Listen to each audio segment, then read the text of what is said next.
ทั้งโลกนี้มีธรรมประจำที่เมื่อทำดีจะไม่ดีมีที่ไหนมีสุขบ้างทุกข์บ้างช่างบะไรเป็นวิสัยของมนุษย์ปุถุชนขอกราบไหว้สาวบาอาจารย์ทุกท่านขอเจริญพรสถาญาติโยมผู้ใฝ่ในศีลในธรรมทั้งหลายมาแล้วมาแหมแล้วรายการเสียงธรรมจากเน้นน้อยสังเหลือจากวัดประแดงทั้งนี้โดยการนำของท่านพระครูครูสิทธิ์ปริยัติยพรเจ้าวัดประแดงเจ้าคณะตำบลสุเทพเขต 1เป็นประจำทุกวันพุธจาก 10 โมงจนถึง 11 โมงโดยประมาณดำเนินรายการโดยตัวธรรมภาพสมณเณรสมพงษ์จากวัดประแดงนั่งจัดรายการนั่งอยู่ที่วัดประแดงส่งเสียงมายังสถานีวิทยุ FM 104.5 ของวัดไฟหินซึ่งทางวัดไฟหินก็มีท่านพระครูสมุวิศวัตรวรกิจโจนายสถานีและเจ้าอธิการเมตตาเพิ่งเวลาธรรมภาพได้มีโอกาสฝึกมีโอกาสหัดในการน้อมนำ เอานำตามคำสอนองค์พระสัมมาสัมพุทธเจ้ามามาจาญาติโยมฟังเป็นประจำทุกวันพุธจาก 10 โมงจนถึง 11 โมงโดยประมาณสถานีวิทยุ FM 104.5 ของวัดหิน ก็ตั้งโดยท่านพระครูปริยัติยานุศาสตร์หรือที่เรารู้จักกันว่าดร.สวัยก็หลายปีดีดักที่ท่านพระครูเมตตาธรรมภาพได้หัดได้ฝึก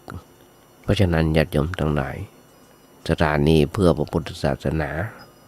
การเผยแผ่พุทธศาสนาให้จันลงให้มั่นคงการกงรุ่งเรืองขึ้นไปอย่างพุทธศาสนาของเราเพราะฉะนั้นสถานีวิทยุ FM 104.5 ของวัดไฟหินมีบัณฑิตนักปราชญ์นักปราชญ์บ้านที่มามาจากญาติโยมฟังหลายๆท่านด้วยกันที่จำจนนามมาได้โดยเฉพาะท่านพระครูธีระสุทธพจน์ตัวดร.สวัยหรือดร.มหาสง่าเจ้าอธิการวัดผาลาดเจ้าคณะตำบลเขต 2ได้ทำหลายๆท่านด้วยกันเพราะฉะนั้นญาติโยมทั้งหลายการเผยแพร่ของพุทธศาสนานั้นเพราะประเทศไทยของเรามีคนไทยนับถือพุทธศาสนาอย่างน้อยๆ 95% เอาอย่าง 5% ที่สนใจในเรื่องนี้นอกนั้นมีแต่ในชื่อในแต่เบียนบ้านบอกให้ได้จะได้เข้าวัดเข้าวากันเพราะฉะนั้นญาติโยมตมาถึงเลยเอามาเป็นบทกลอนว่าถ้าโลกนี้มีธรรมประจำที่เมื่อทำดีจะไม่ดีมีที่ไหนมีสุขบ้างทุกข์บ้างจังบะไรเป็นวิสัยของมนุษย์ปุถุชนญาติโยมกำลังเกิดถ้าทั่วโลกมีธรรมะเหมือนกันทุกตัวทุกคนก็จะเดือดร้อนทนไหมศาสนาทุกศาสนาสอนให้คนเป็นคนดีโดยเฉพาะศาสนาพุทธของเรา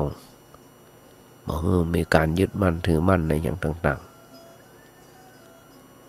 ทุกอย่างญาติโยมทั้งหลายถ้าเราทำดีเราก็ได้ดีจะหันได้อยู่ทุกเมื่อเช้าวันเอาบ้านเราพรหายก็ไปทุกเมื่อเช้าวันละอ่อนตั้งแต่โรงเรียนป .4 ป .5 ป .1 ป .2 ละเริ่มมีอาการตีลั่นฟันแตงแล้วก็มามอแฮมมหาวิทยาลัยแฮมตีลั่นฟันแตงฆ่าแกงกันมาหกจกล้นบางทีไปจี้ไปปล้นเอาบนเอาแค่หัวเข็มขัดหรือเสื้อเท่านั้นเสื้อสถาบันต่างกันนั้นพ่อแม่เดือดร้อนนอนไหม้กันทุกเมื่อเช้าวันแล้วก็กันว่าลูกมันเป็นคนดีลูกมันเป็นคนดีอย่างไรอย่าต้องทั้งหลาย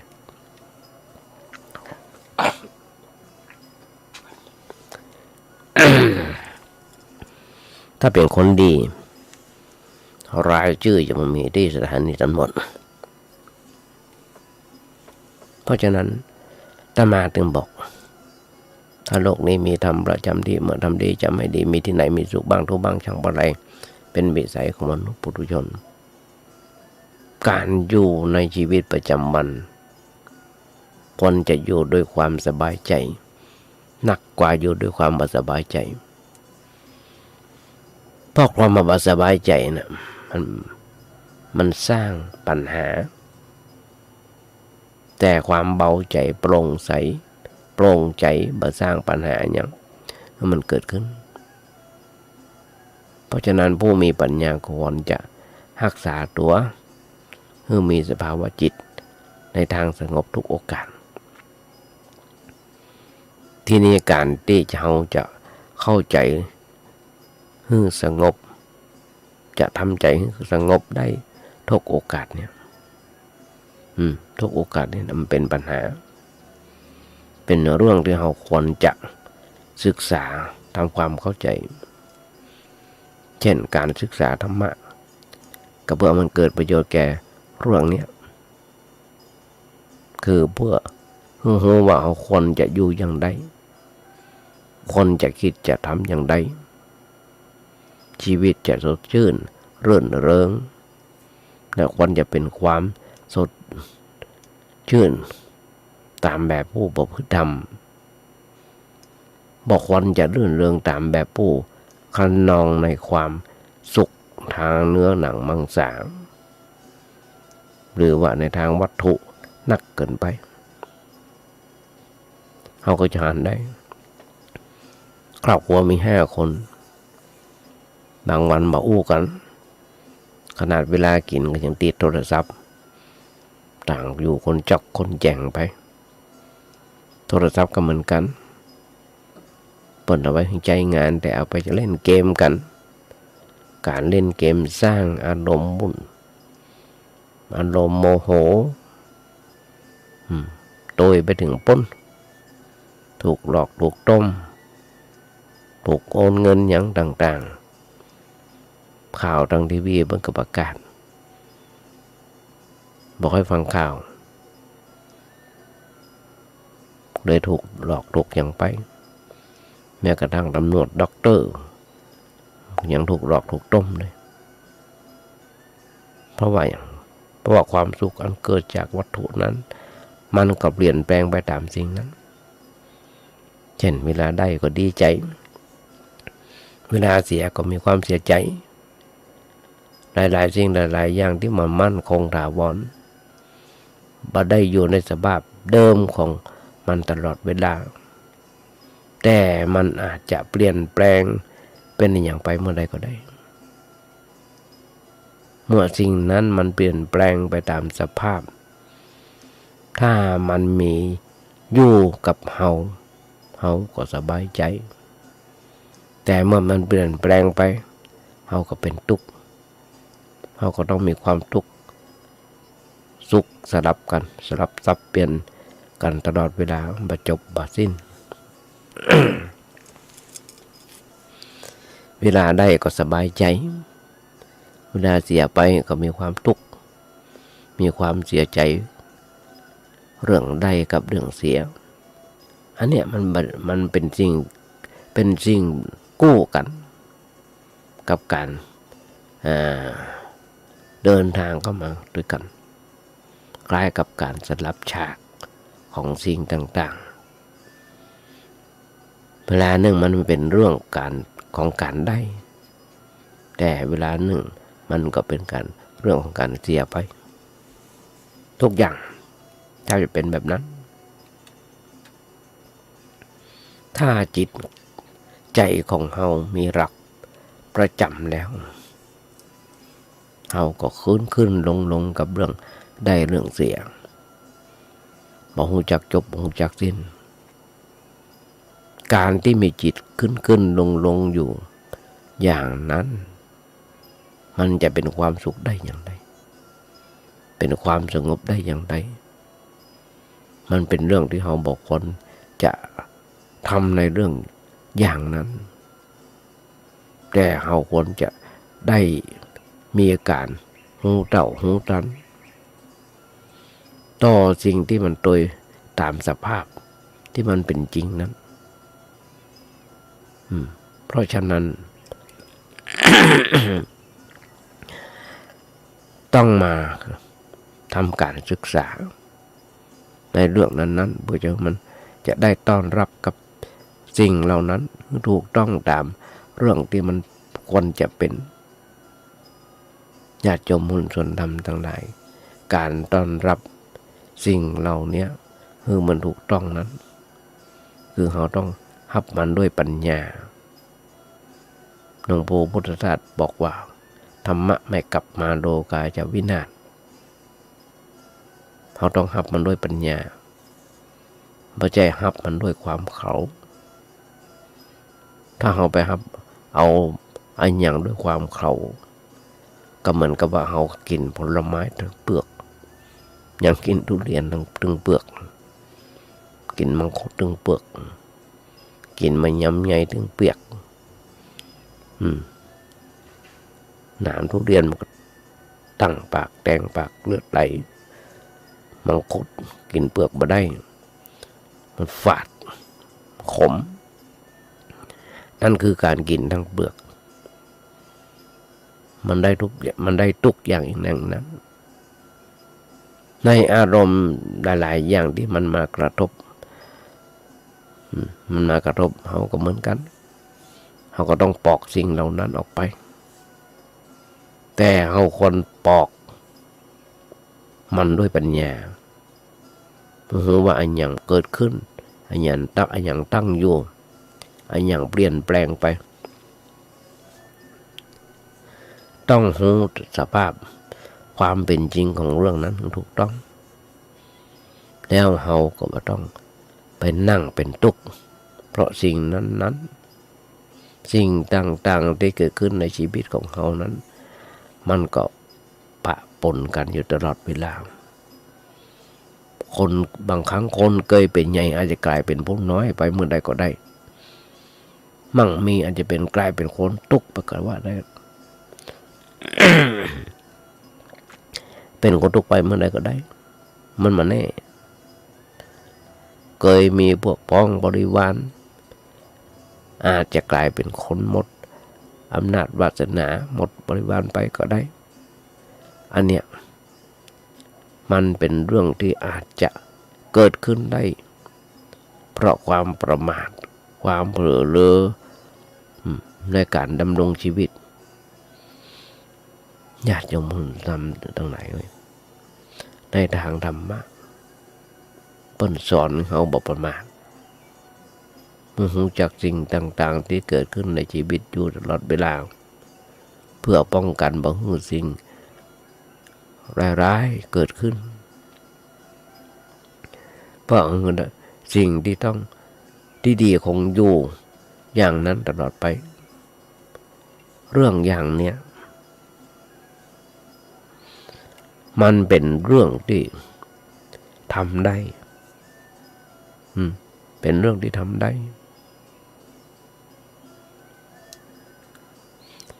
ไม่ใช่เป็นเรื่องที่เหลือวิสัยบางทีเราอาจจะนึกไปว่า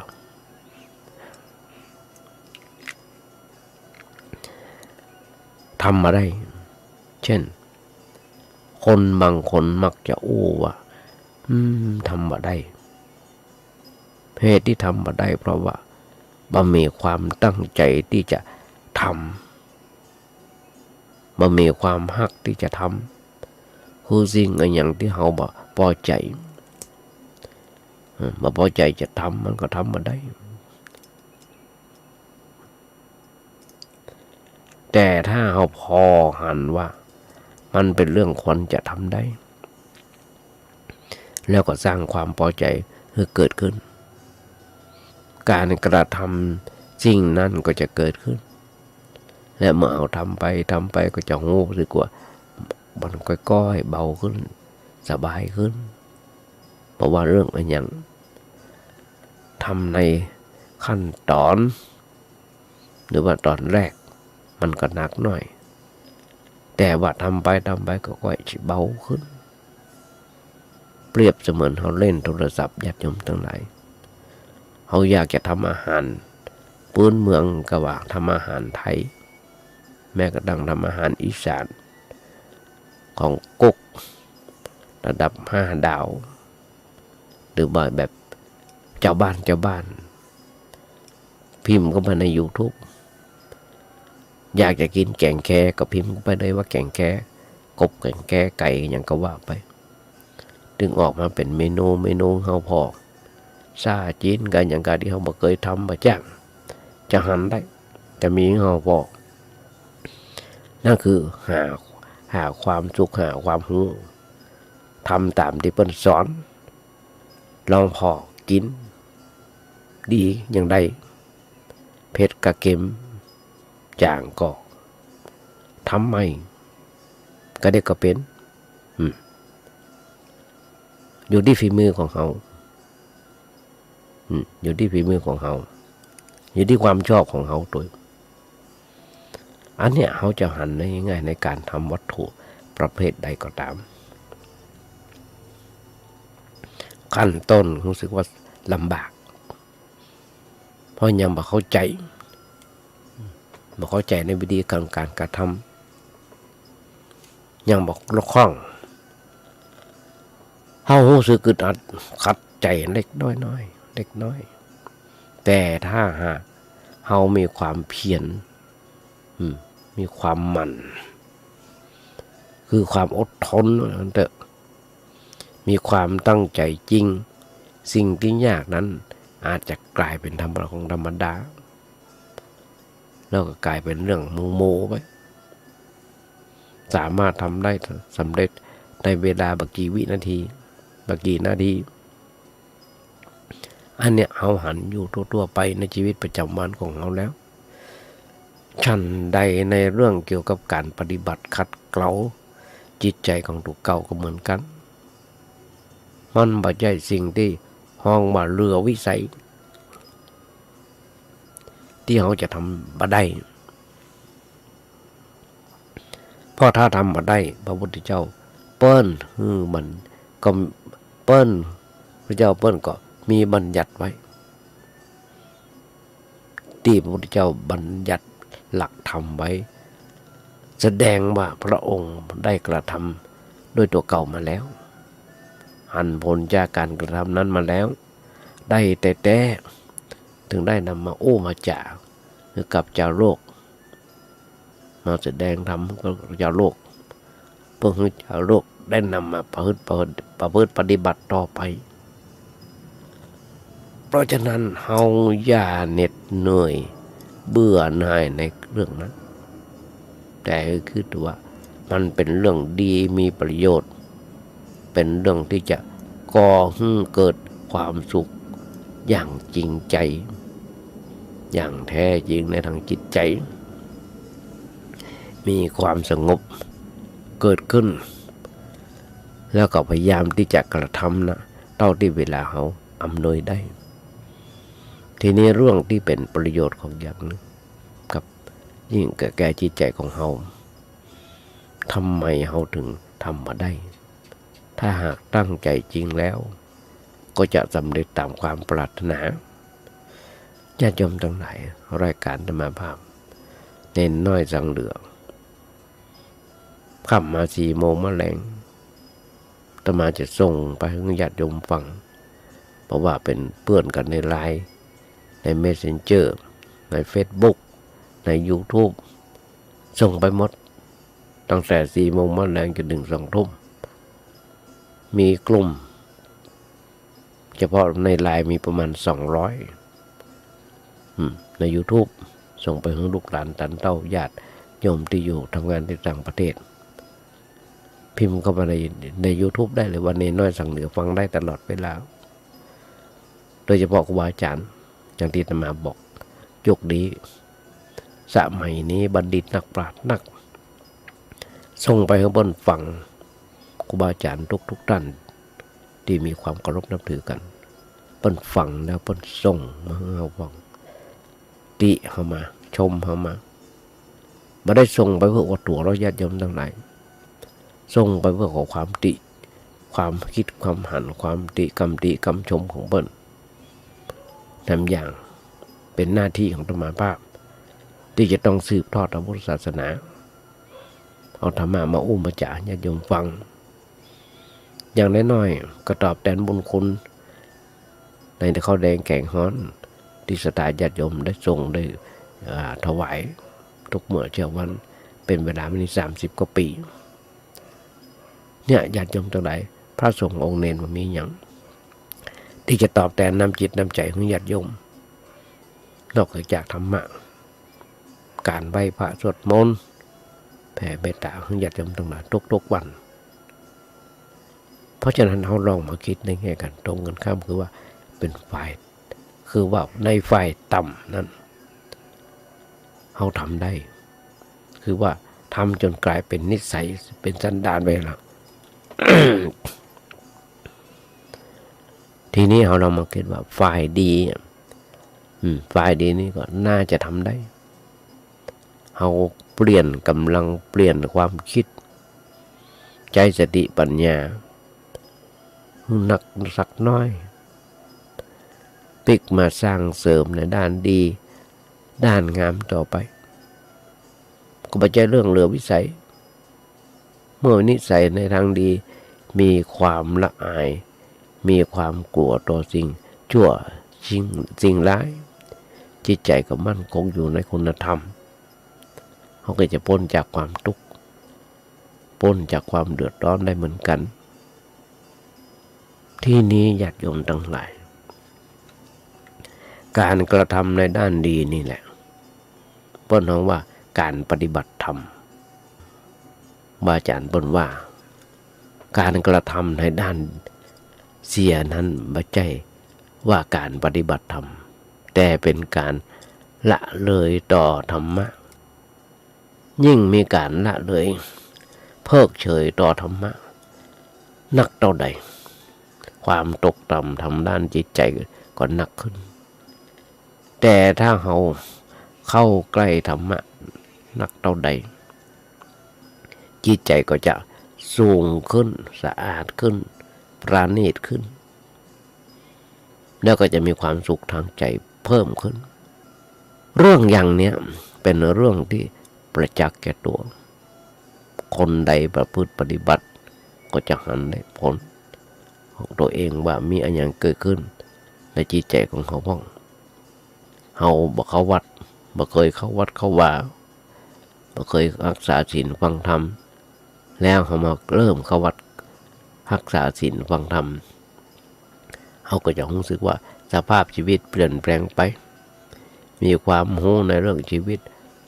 ถูกต้องขึ้นใจสติปัญญาเพิ่มขึ้นจะคิดอันยังจะอู้อันยัง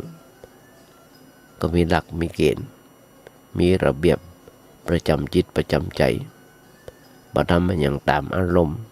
ตามสิ่งที่มันมากระทบญาติโยมทั้งหลายอาตมามีลูกศิษย์อยู่คนหนึ่งตอนนี้จำมาได้ว่าผลประโยชน์อย่างไรถ้าจะเป็นร้อยตำรวจเป็นหมวดแล้ววันเถอะพอมีลูกบ่าวลูกสาวกูของ2 คนอายุกำลังน่าจัง 7-8 ขวบตัวบนนั้นไปปฏิบัติธรรมถึงสามีถึงภรรยาเอาลูกไปด้วยไปปฏิบัติธรรมกันเจริญสมาธิกันเปิ้นได้มาหัดมาหลายครั้งหันลูกสาวกับลูกบ่าวเปิ้นนั่งกราบโอ้ยดีใจญาติโยมทั้งหลายแค่กราบแค่นั้นเองเปิ้นกราบแบบเป็นจางคบดีน่าฮักน่าจัง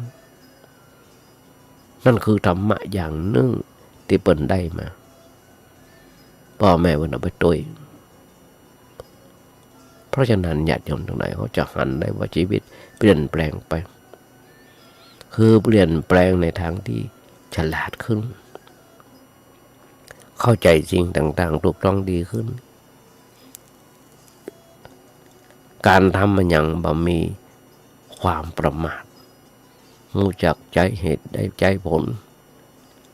มาเป็นคนอารมณ์ร้อนอารมณ์แรงหนักเกินไปอันเนี้ยคือผลที่ปรากฏแก่เฮาผู้เข้าปฏิบัติเข้าไปปฏิบัติ ว่ามันเกิดผลแก่เขาอย่างใดเมื่อเขาได้หันผลเช่นแบบนั้นเขาก็พอใจในถ้าการที่จะศึกษาปฏิบัตินักขึ้นเพราะชีวิตมันเปลี่ยนแปลงไปในทางที่ดีที่งามมีความสุขสงบทางด้านจิตใจขึ้นหนักกว่าเก่าหนักกว่าปกติเพราะฉะนั้นญาติโยมทั้งหลายคนเฮานั้นมันปกติและหลายๆครั้งมีคนมานั่งโอ้นั่งจ้านั่งถามธรรมาภาพทุกครั้งที่มาทำบุญสุนทานหลายๆกลุ่มเพิ่นมีปัญหาเพิ่นก็นั่งไต่นั่งถามมาก็ตอบปัญหาเพิ่นเท่าที่ปัญญาพอจะตอบเพิ่นได้จากนั้นด้วยหันมาสนใจศึกษาปฏิบัติธรรมอย่างจริงจังเปิดเข้าไปปฏิบัติธรรมกันถึงสามีถึงภรรยาพร้อมทางเพื่อนฝูงเป็นกลุ่มเป็นก้อนเพราะเข้าใจว่าธรรมะจริงๆรู้ด้วยปัญญานั้นต่างจากธรรมะจำคือท่องบนจำได้ว่าได้แต่เวลาเจอสถานการณ์ที่หนักหนาสาหัสก็เอามาใจบ่ได้เพราะมันมีปัญญาบ่ใจตัวเป็นที่พึ่งได้อย่างแท้จริงญาติโยมทั้งหลายหลายๆคนหลายๆปีแห่งเป็นปีที่แห่งความทุกข์ความทรมานกรรมฐานก็เกิดขึ้นกรรมฐานก็เกิดขึ้นในปีนั้นเป็นกรรมฐานที่เกิดขึ้นด้วยการเจริญเวทนานุปัสสนาเวทนานุปัสสนาเป็นส่วนมากความเจ็บปวดเรื่อเกินซึ่งหลายครั้งหลายคนที่ไปหาหมอใดๆก็ไม่สำเร็จเพราะฉะนั้นญาติโยมทั้งหลายมีธรรมะหลายอย่างหลายอันการตามประสบการณ์การประสบความสำเร็จในการศึกษาก็ดีในอาชีพการงานก็ดีที่ผ่านมาก็ดีมันเติบโตขึ้นพร้อมกับความอ้วนผีของทิฏฐิมานะและกิเลสแห่งความโลภความโกรธความหลงที่หนาแน่นของตัวในช่วงชีวิตที่ผ่านมาในอดีตเพราะต้องการทำมาหากินต้องการทำมาหากินให้ครอบครัวหรือว่าลูกเต้าหลานเหลนมีความสุขมีความเจริญก้าวหน้าแต่เฮาบ่เข้าใจเหตุแท้จริงบ่เข้าใจเหตุที่แท้จริงจะต้องทำเพื่อความมั่นคงทำเพื่อความมั่งคั่งและมั่นคงที่แท้จริงเฮาทำกับเหมือนกับคนอื่นๆทำเลยต้องหลงเหน็ดเหนื่อยหนักหนา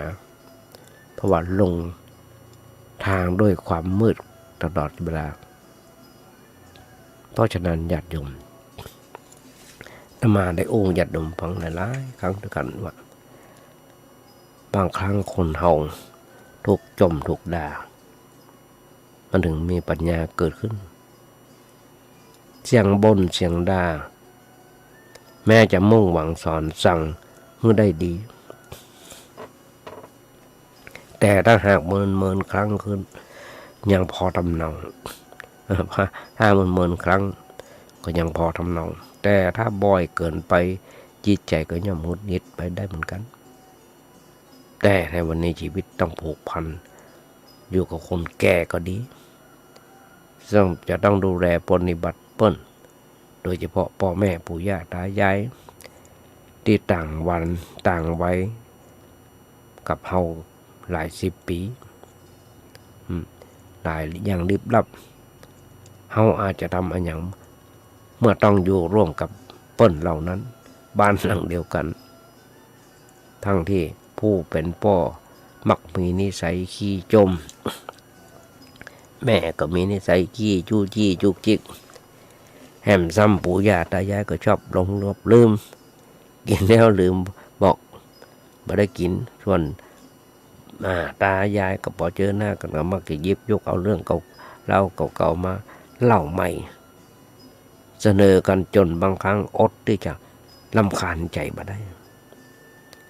ไผก็ตามเมื่อต้องพบปะเจอเข้ากับเหตุการณ์เสียงบ่นเสียงจมเสียงด่าจากคนที่เขาเคารพนับถือสิ่งที่เขาที่จะได้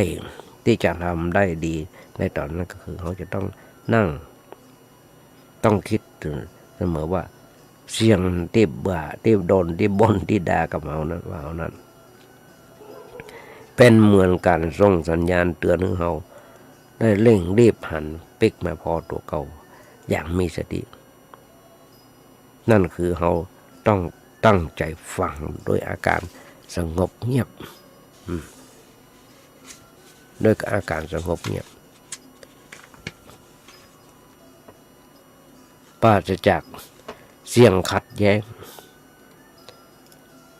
เสียงขัดแย้งหรือโต้ตอบแล้วพยายามกำหนดเสียงที่ป้นด่าเพราะหันมากำหนดโอ้พอจิตใจของตัวเก่าสังเกตเพราะว่าหลังจากที่ฟังเปิ้นเมินแล้วเกิดอย่างขึ้นในใจของเขาหากเกิดการงุดงิดขัดเคืองเบื่อหน่ายสปะก็พยายามกำหนดโอ้ดูอาการเหล่านั้นอย่างสงบอย่าลงเข้าไปในอาการงุดงิดหรือว่าขัดเคืองที่เกิดขึ้นและอย่าได้คิดไปโต้ตอบเปิ้นเหล่านั้นอย่างเด็ดขาดเพราะจะเป็นการสร้างรอยบาปแล้วยังเกิดการเพิ่มความโง่ให้กับตัวเขาที่ดันหลงไปยึดถืออารมณ์ที่เป็นกิเลสเขาญาติโยมหุ้นส่วนธรรมทั้งหลายทุกอารมณ์ที่เกิดขึ้นแม้ว่าจะอึดอัดขัดเคืองใจจนแน่นหน้าอกเขาก็ต้องกำหนดพอหูแล้วว่าก็วางทุกเพราะทุกอารมณ์ที่เกิดขึ้นนั้นมันมาเพียงมาชั่ววูบแล้วมันก็หายไปการฝึกฟังเสียงบ่นเสียงกำด่าและกำหนดพอใจของเขาเองประตูว่านอกจากจะได้สติปัญญาคือการโหเต่าโหตานอารมณ์ที่เกิดขึ้นแต่เขาก็ยังได้เป็นที่ฮักของคนในครอบครัวด้วยจัดจำตรงไหนอยู่กับคนป่วย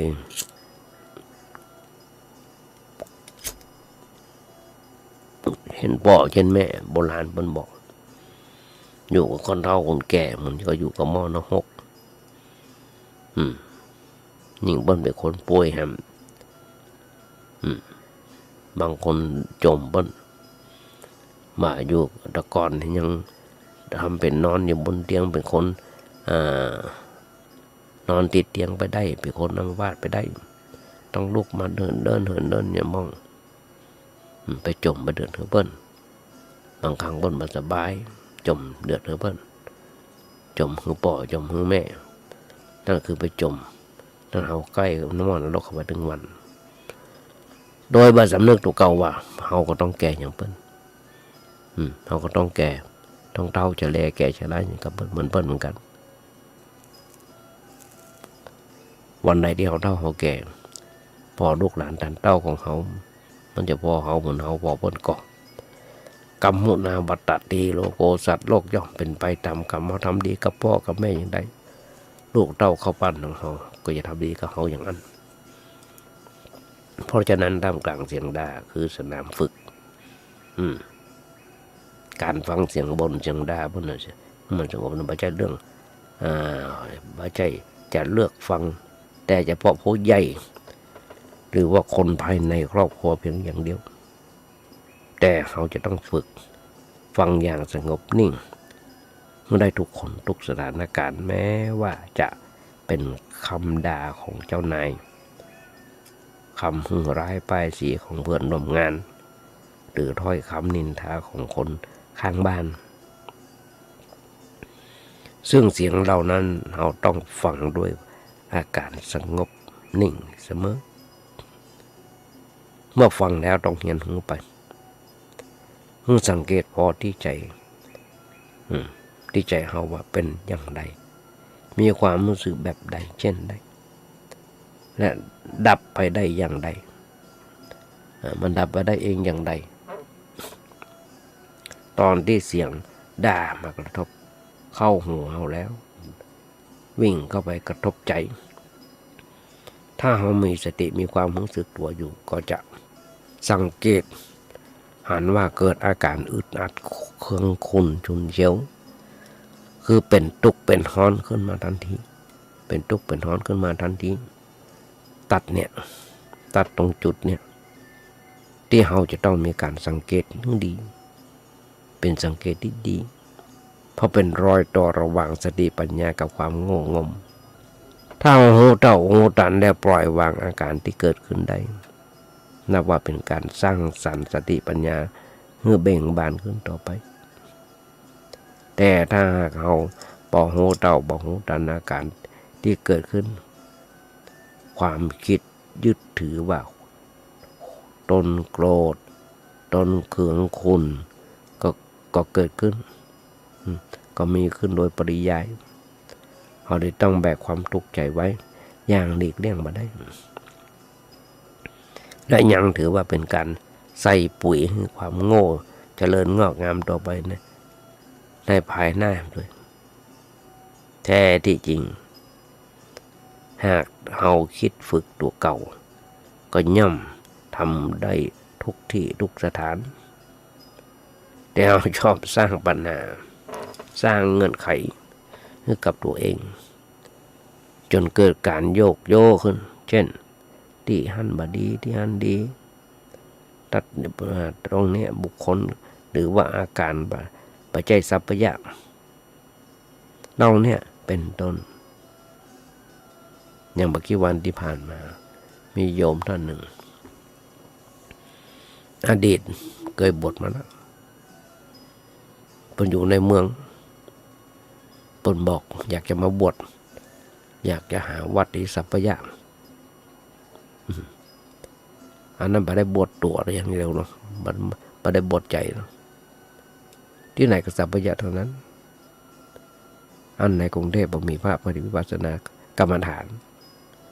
ทุกอย่างอยู่ที่จิตใจของเราโดยโอ้บนไปหาวัดที่สงบไปอยู่ปลีกวิเวกนั่นไปจะสอนเพราะฉะนั้นเราควรฝึกตนสามารถเห็นหูได้ในทุกที่ทุกสถานทุกกาลเวลาแม้ทำกลางเสียงด่าก็สามารถถือว่าเป็นสนามฝึกได้เป็นอย่างดีเพราะความทุกข์ใจเกิดขึ้นบัดเดียวเนี่ยเราก็ต้องเห็นหูบัดเดียวเนี่ยหาทางดับทุกข์เดียวเนี่ยปัจจัยฝากไว้ก่อนแล้วรอไว้วันหน้าก็ว่ากันญาติโยมหุ้นส่วนธรรมทั้งหลายทุกคนต้นทุนชีวิตคือความเปลือยเปล่าเมื่อต้องประสบกับสภาวะที่ขาดทุนหรือผิดหวังในเรื่องใดๆก็ตามยุคนี้สมัยนี้เป็นยุคโควิดเป็นยุคโควิดบางคนต้องประสบกับสภาวะขาดทุนหรือว่าผิดหวังในเรื่องใดๆก็ตามลองคิดย้อนถามตัวเก่าว่าเขาขาดทุนหรือว่าผิดหวังอะไรยัง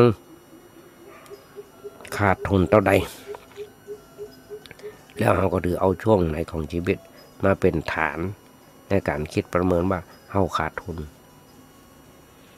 ทุกชีวิตที่เกิดมาในโลกนี้ว่ามีไผหอบหิ้วเอาทรัพย์หรือว่าสิ่งอื่นๆออกมาลงทุนเพื่อกล้าขายหรือขยายกิจการ ทุกชีวิตที่เกิดมาล้วนแต่หอบหิ้วมาเพียงความเปลือยเปล่าล่อนจ้อนมากับความหนาวหนาวฮ้อนฮ้อนผ้าปิดตัวสักชิ้นก็ยังไม่มีแล้วเขาจะเอาอะไรอย่างมาโวยวายอะไรอย่างว่าขาดทุนอะไรอย่างกันเพราะจะต้องฝึกคิดให้เป็นคิดให้จนให้หันความจริงว่าเขาขาดทุนอะไรอย่างหากเขาคิดอยู่เรื่อยๆแล้วเขาจะได้รับคำตอบจากตัวเองตัวของเขาเองยังได้ยินศาสนาหนึ่งบรรลุว่าพ่อแม่เกิดมาแม่เกิดทำมาแล้วเขาสบายเบิ้นก็สบายแล้วบนทุกข์แล้วมันไม่ใช่อย่างนั้นนะญาติโยมทั้งหลาย แม่ยิงเกิดลูกมันแล้วแบกท้องมา9 เดือนพอลูกเกิดมามีร่างกายสมบูรณ์กว่าจะเลี้ยงมาส่งหามเฮียนก่อนจะเฮียนก็ยังก่อนจะได้ไปโรงเรียน3-4 ขวบสอนเริ่มสอนตั้งแต่ตกหนังเหินเดินยืนนอนกินอะไรอย่างต่างๆอย่างต่างๆพ่อแม่เป็นครูคนแรกสอนญาติโยมมาเปิ้นตุกประกอบแต่เบิ่งกับแฝงมาด้วยความสุขอย่างหนึ่งว่าลูกเขาน่ะใหญ่หน้ากาบาน มีความหูความอ่านจนส่งไปเรียนจนจบปริญญาจะมาหันใน Facebook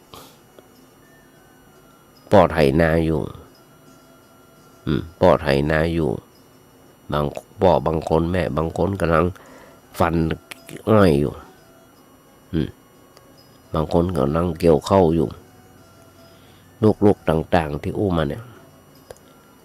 แต่งชุดปริญญาใส่ชุดคุยเนี่ยไปให้พ่อของแม่มอบปริญญาบัตร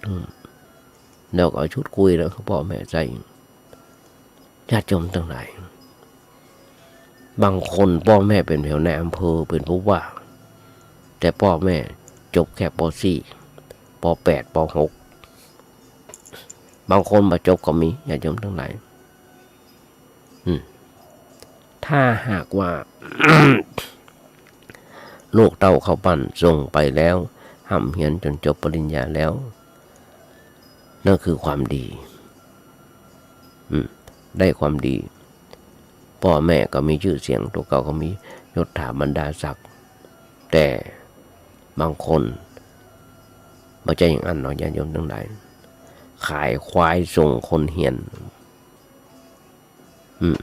ขายควายส่งคนเหียนเป็นควายไปมาก็ลบนับถือพ่อแม่ไม่รู้จักบุญคุณของพ่อของแม่เป็นดาวไถตั้งแต่เกิดจนจบปริญญาก็ยังไถอยู่นะญาติโยมทั้งหลายเพราะฉะนั้นอย่ามองข้ามบุญ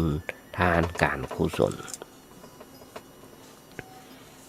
การจะทำธุรกิจการทำงานราชการหรืองานอื่นๆก็ตามเขาอย่าคิดประมาทต้องคอยหมั่นทำความดีควบคู่กันไปกับชีวิตเขาอยู่เสมอเพราะความดีที่เขาทำจะเป็นตัวคอยหนุนเนื่องกับชีวิตเจอกับความสุขสงบเย็นและยังส่งผลให้ธุรกิจหรือหน้าที่การทำงานที่เขาทำอยู่จะเดินขึ้นอย่างต่อเนื่องและมั่นคงอยู่เสมอตั้งมั่นอยู่ได้เมินแต่เมื่อธุรกิจเขาใหญ่โตเมื่อธุรกิจเขาโตใหญ่มีทรัพย์บริวารนักเขากลับละเลยพอสนใจในบุญด้านการกุศลซึ่งเป็นตัวแกนหลักที่ ขั้นของชีวิตแล้วเมื่อนั้นเฮาเตรียมตัวให้ได้น้ำตาตกได้เตรียมปะกับความทุกข์ใจไว้ได้เลยเพราะเมื่อธุรกิจล้มหรือว่าสิ่งต่างๆที่เขามีเกิดล้มละลายพังทลายขึ้นมาเมื่อใดเมื่อนั้นเขาจะบ่มีสิ่งที่ยึดเหนี่ยวญาติโยมมูลชนธรรมทั้งหลายทรัพย์สมบัติแบ่งผลัดกันชมทุกชีวิตทุกความมาแน่นอนครอบงำไว้แม้จะมั่งมีสีทรัพย์ยศตำแหน่งสักเท่าใดก็ย่อมมีวันผันผวนปรนแปรไปได้เสมอหากว่าเราคิดอยู่กับโลกอย่างมามีทุกข์เราจะต้องคิดให้เป็นคิดถึงถูกคิดจน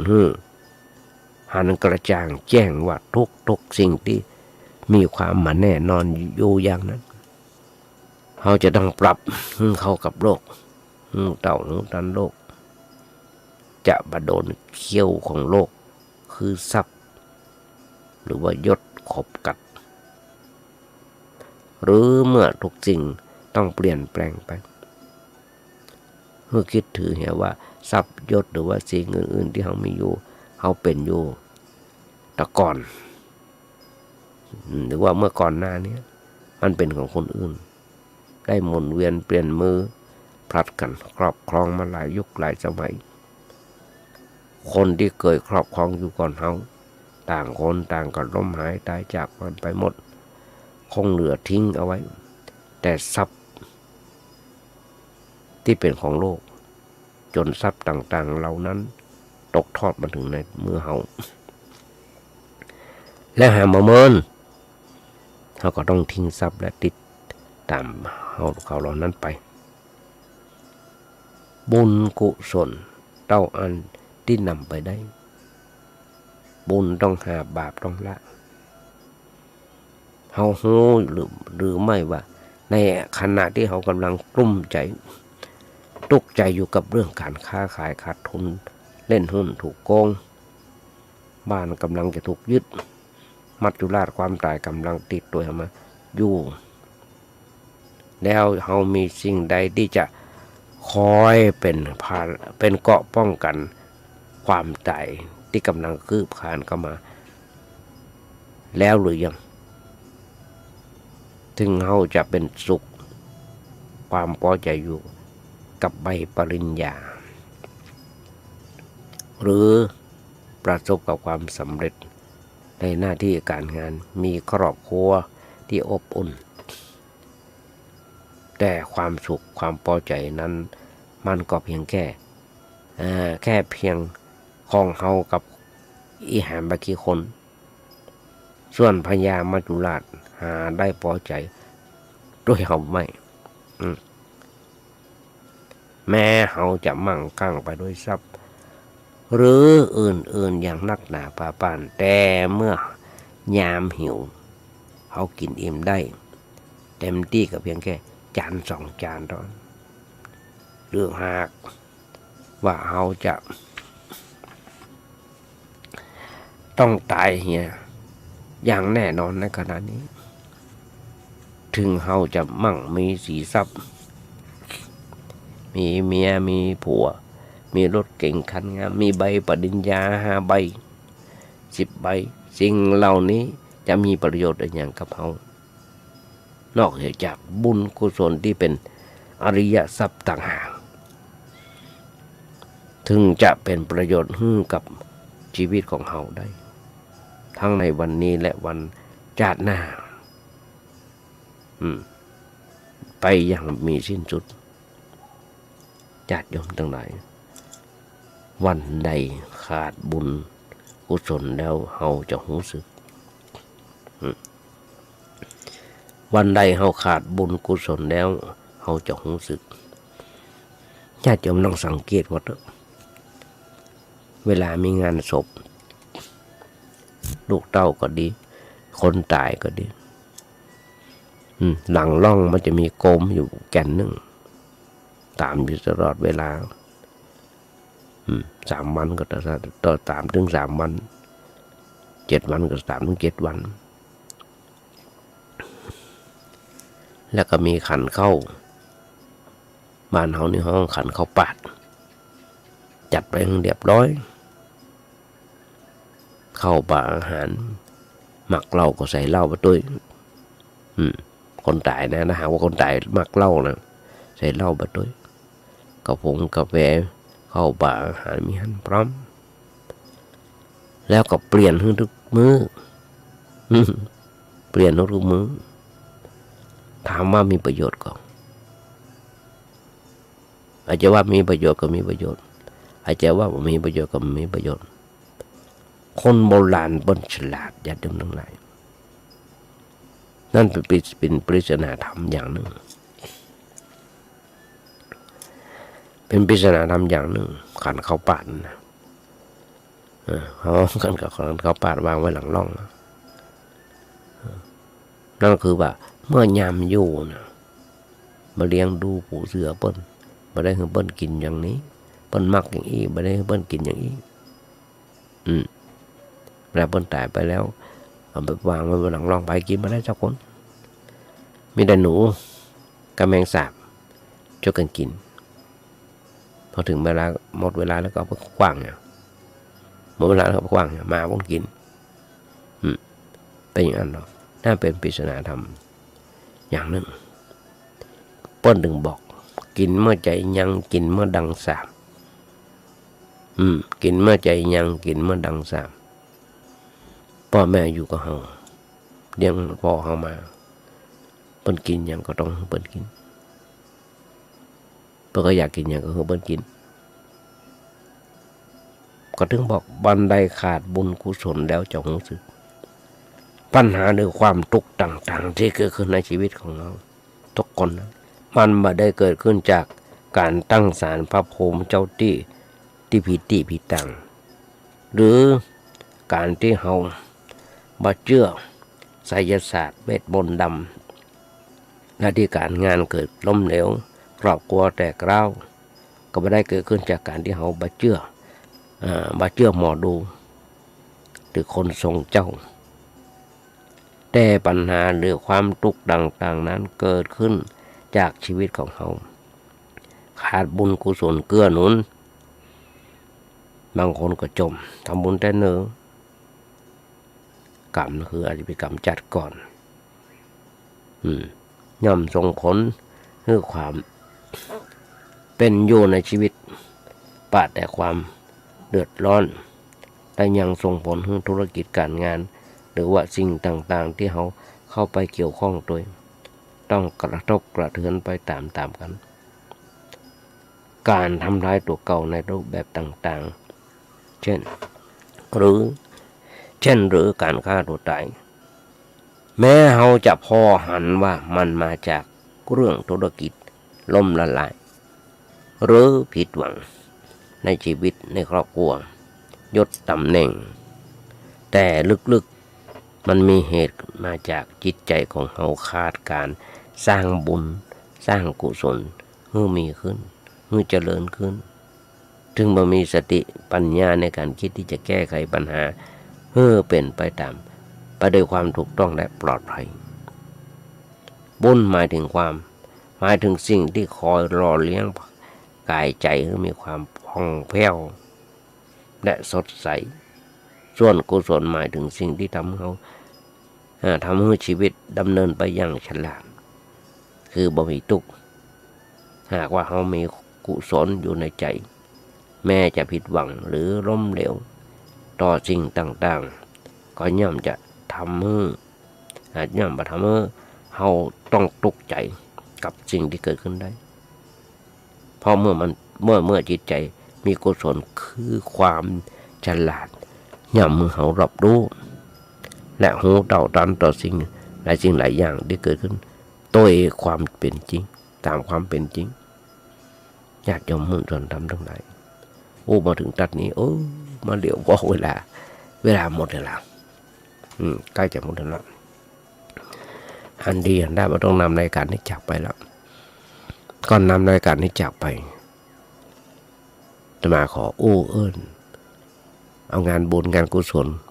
ฝากญาติโยมทั้งหลายด้วยซึ่งทางวัดประแดงของเรามีท่านพระครูโคสิปริยัติยาพรเจ้าอาวาสวัดประแดงเจ้าคณะตำบลสุเดชพร้อมคณะกรรมการมีการก่อร่างห้างแปลงซ่อมแซมเสนาสนะที่วัดประแดงหลายอันหลายอย่างสำเร็จลุล่วงไปแต่จะต้องมีการต่อสร้างต่อไปครับนั่นคือศาลาพระเจ้าติโลกราชเป็นอนุศาลาอนุสรณ์เป็นพิพิธภัณฑ์อนุสรณ์ของพระเจ้าติโลกราชผู้สร้างเมืองเชียงใหม่และสร้างวัดประแดงฝากไว้กับสถานญาติโยมทั้งหลายอยากจะร่วมทำบุญสุนทานโทรศัพท์ไปถามท่านพระครูเจ้าวัดได้ปะคาหน้าคาตาเบิ้ลก็ถามเบิ้ลได้มาติดตมาประการจริงก็แต่ก็หอมได้ก็ทำบุญด้วยกันได้ก็เบอร์เบิ้ลมีอยู่ว่า0818815690 0818815690ธรรมาโอ้ญาติโยมทั้งหลายเป็นบทกลอนที่ขยายใจความญาติโยมฟังมานี่หลายปีเป็น30 ปีนั่นคือถ้าโลกนี้มีธรรมประจำดีเมื่อทำดีจะไม่ดีมีที่ไหนมีสุขบ้างทุกบ้างช่างปล่อยเป็นวิสัยของมนุษย์ปุถุชนวันนี้ขยายใจความญาติโยมฟังได้แบบนี้ยังมาจบเตื้อจะต้องในวันมาฟังกันในวันต่อไปถ้าจะเป็นเข้าพรรษาหลังเข้าพรรษาไปแล้วก็มาพบมาปะกันและแล้วญาติโยมทั้งหลายจะมากราบขอบพระคุณในน้ำจิตน้ำใจของท่านพระครูสมุวิศวัตรวรกิจโจในสถานีกราบขอบพระคุณที่มีโอกาสมาภาพกระผมมีได้มีโอกาสฝึกโอกาสหัดในการน้อมนำมันทำคำสอนของพระสัมมาสัมพุทธเจ้ามาโอ้มาจารย์ญาติโยมทั้งหลายได้ฟังกันและแล้ววันนี้หวังใจเป็นอย่างยิ่งว่าญาติโยมคงได้อันอย่างมานักก็น้อยก่อนนำในการที่จากไปก็ขออำนวยอวยพรซึ่งศรัทธาญาติโยมทั้งหลายทุกท่านโดยเฉพาะผู้ครบรอบวันเกิดในวันนี้ขอมีความสุขมีความเจริญคิดสิ่งหนึ่งสิ่งใดสมความมุ่งมั่นปรารถนาขอญาติโยมอย่าเจ็บอย่าไข้กันเลยขอเจริญพร